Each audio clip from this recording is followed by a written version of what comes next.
রসুল পাক সাল্লাল্লাহু তাআলা ইসলামের চরিত্রই আমাদের জন্য শ্রেষ্ঠ। রসুল যেটা বলেছে সেটা আমাদের জন্য শরীয়ত।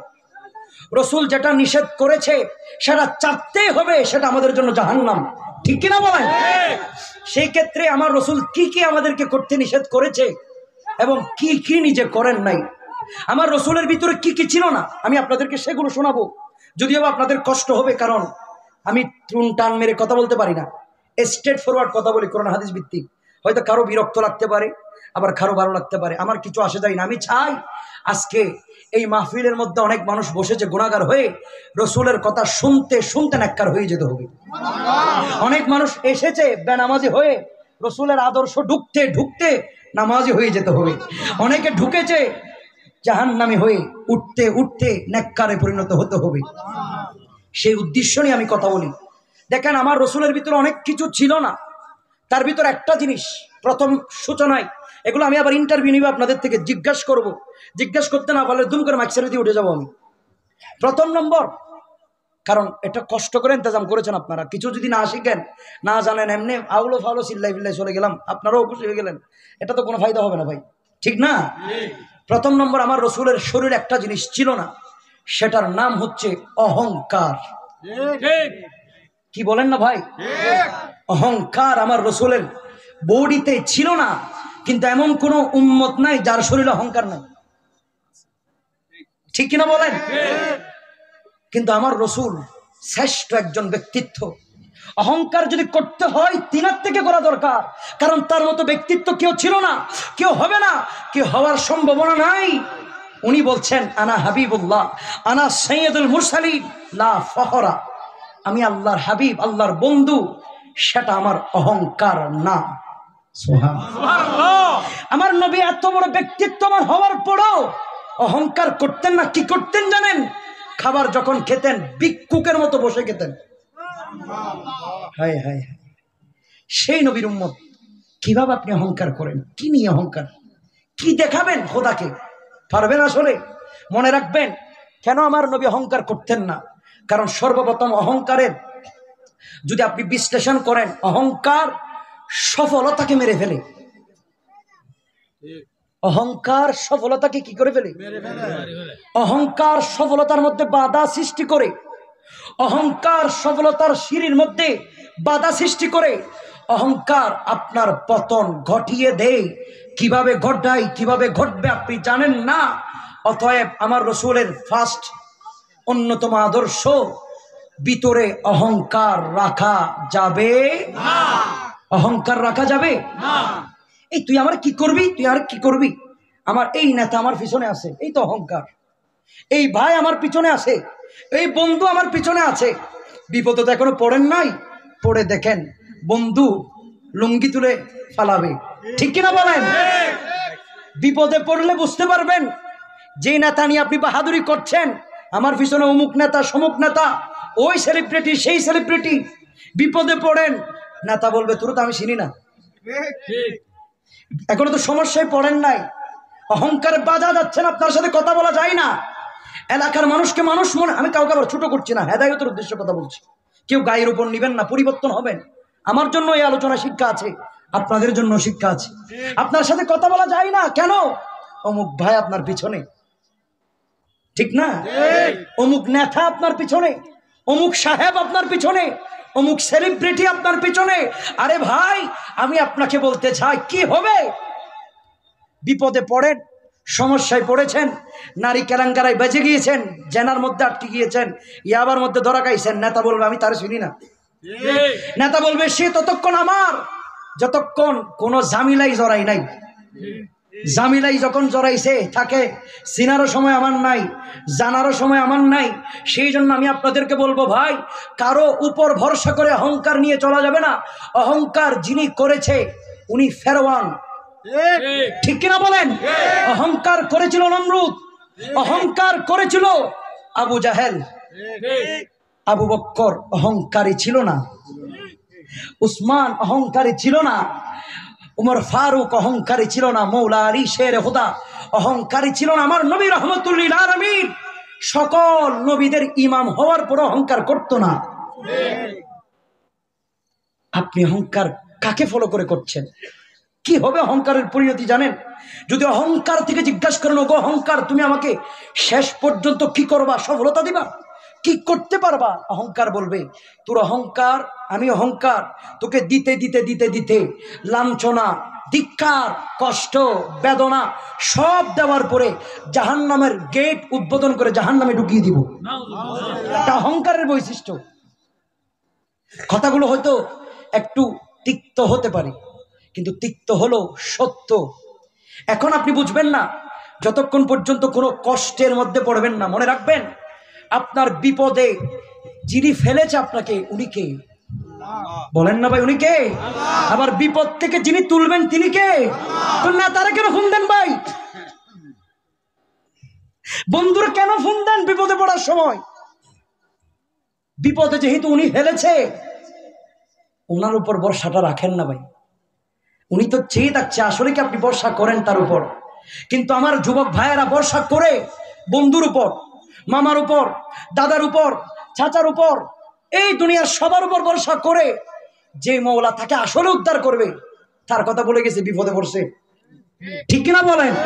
আমরা যখন কোন একটা সমস্যায় পড়ি, টাকা দরকার, পরিস্থিতির শিকার, সিচুয়েশন খারাপ, ফোন লাগাই, মামা আমার বাসান, চাচা আমারে টাকা দেন, মামা আমার টাকা দেন, নেতা আমারে দেখতে আসেন। কিরে ভাই, যখন সমস্যায় পড়েছেন মাথায় আনবেন, সমস্যায় যিনি ফেলেছে উনি আমার আল্লাহ, সমস্যা থেকে যিনি উদ্ধার করবে তিনিও আমার আল্লাহ। অতএব দুনিয়ার আদালতে যাওয়ার দরকার নাই, দুনিয়ার ব্যক্তির কাছে যাওয়ার দরকার নাই, দুনিয়ার মানুষের মুহতাজ হওয়ার দরকার নাই। আমার আল্লাহ আমাকে মাথা দিয়েছে, জিসিম দিয়েছে, শরীর দিয়েছে, বডি দিয়েছে, নিঃশ্বাসের মালিক আল্লাহ, চোখের মালিক আল্লাহ, বডির মালিক আল্লাহ, লিভারের মালিক আল্লাহ, কিডনির মালিক আল্লাহ। যে আল্লাহ আমাকে সব দিয়েছে, ওই আল্লাহ তো আসে আমাকে রক্ষা করার জন্য। আমি দুনিয়ার মানুষকে ফোন করব না, স্বয়ং আল্লাহকে ফোন করব, কারণ আল্লাহ প্রতিটা মুমিন বান্দার কাছাকাছি অবস্থান করে।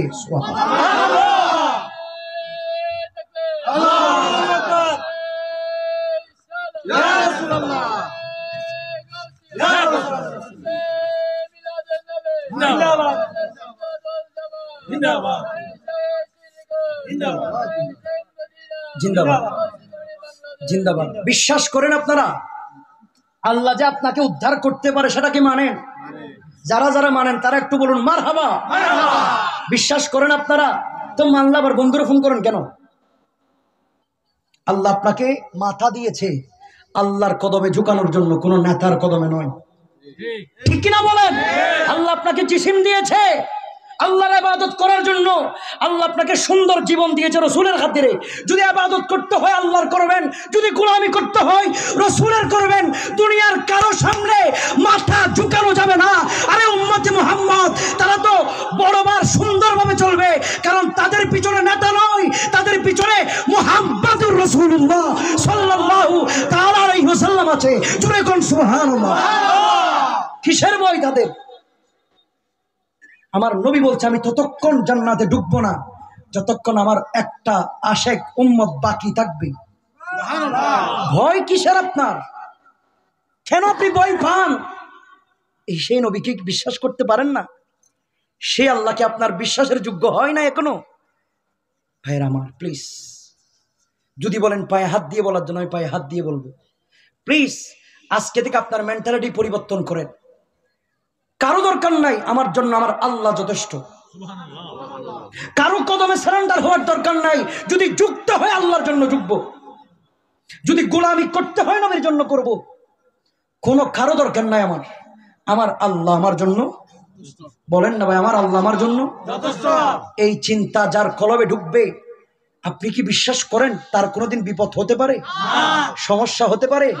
ষড়যন্ত্রের শিকার হতে পারে?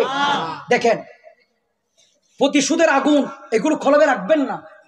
কেউ ধোঁকা দিছে মাফ করে দেন, কষ্ট দিছে মাফ করে দেন, সমস্যায় ফেলছে মাফ করে দেন। মাফ করে দিলে শরীর হালকা হবে। প্রতিশোধের আগুন রাখলে কিভাবে মারা যায় চিন্তা করতে করতে রাতের ঘুম আসেনি আর। একটা ইসিম আপনাদেরকে শিখাই দিচ্ছি, কুট করো, সেট করো কলবের ভিতরে। যখন কেউ আপনাকে আসলে ক্ষতি করেছে, আপনি প্রতিশোধ দিবেন না, দায়িত্বটা দিয়ে দেন আল্লাহরে। কারে দিবেন? কিভাবে দিবেন? বলবেন, যখন কেউ আপনাকে ধোঁকা দিয়েছে, কষ্ট দিয়েছে, প্রতারণা করেছে আপনার সাথে, ইন্নামা আশকু বাসি ওয়াহুদনি ইলাল্লাহ, জোরে কোন সুবহানাল্লাহ। বিচারটা আল্লাহর দিয়ে দেন, আল্লাহ আপনার বান্দা আমার ক্ষতি করছে, আমি কোনো প্রতিশোধ নিব না, যা করার আপনি করেন।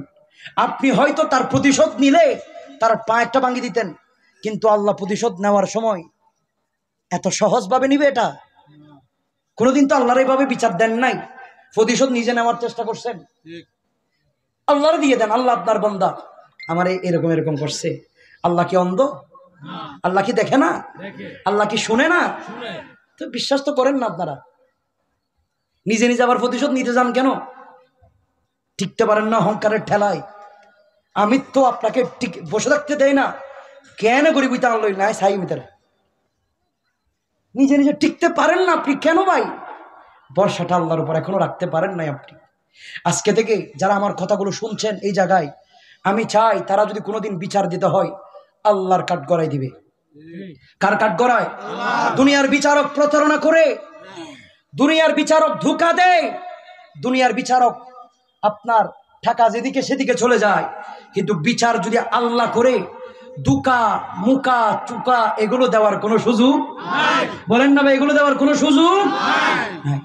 বিচার আমি তো আপনাদেরকে আল্লাহর বিচার কিভাবে এটা দেখাইতে পারতেছি না, দেখবেন কিয়ামতের ময়দানে বিচার কিভাবে করতে হয় আল্লাহ দেখাবে।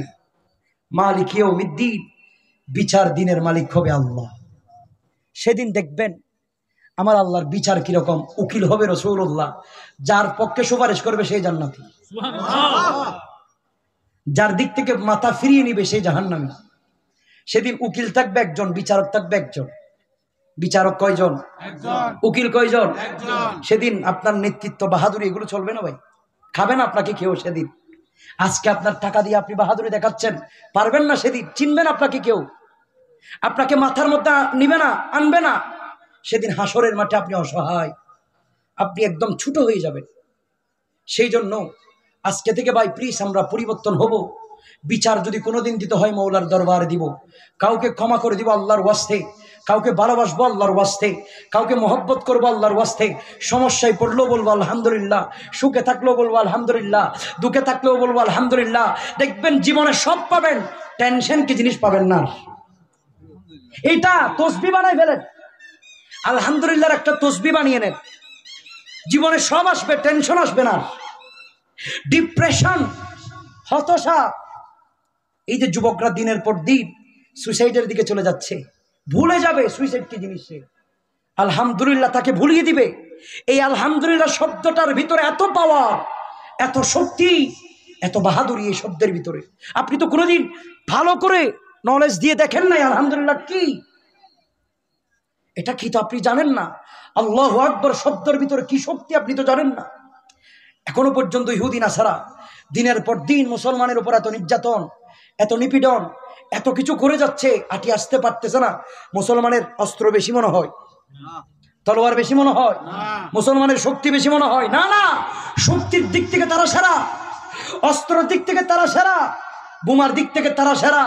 আমাদের অস্ত্র নাই, আমাদের অস্ত্রের একটা নাম আছে, সেই নামের নাম হচ্ছে আল্লাহ। আমাদের অস্ত্র হচ্ছে আল্লাহর ওই নাম, আমাদের বোমা হচ্ছে রাসূল সাল্লাল্লাহু তাআলা ইসলামের নাম। জোরে কোন সুবহানাল্লাহ। এই শব্দগুলোর পাওয়ার আপনি তো জানেন না ভাই, কি শক্তি শব্দগুলোর ভেতরে।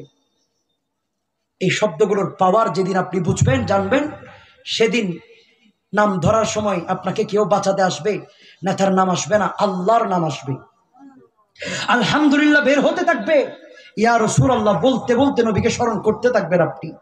এই নামগুলোর পাওয়ার আপনি এখনো বুঝবেন না, যখন কবরে যাবেন তখন বুঝবেন এই নামগুলোর ভিতরে কি শক্তি ছিল। আল্লাহ আমাদেরকে বোঝার তৌফিক দিন, আমিন। আর একটু জবান করে বলুন আমিন। তাহলে আমার নবীর শরীরে একটা জিনিস সর্বপ্রথম ছিল না, সেটা কি? আওয়াজি বোধকে না হয় বলেন না কি? অহংকার। সেটা আমার রাসূলের ভেতরে ছিল না। অহংকার থাকলে কি হয়? অহংকার সফলতাকে মেরে ফেলে, সফলতাকে ধ্বংস করে দেয়। অহংকারের কারণে নিশ্চিত আপনার পতন হবে। অহংকার আপনাকে জাহান্নামের গেট পর্যন্ত নিয়ে যাবে। আর নিরহংকারী ব্যক্তি আল্লাহর পছন্দ, রাসূলের পছন্দ, হাসতে হাসতে জান্নাতে ঢুকে যাবে। সুবহানাল্লাহ।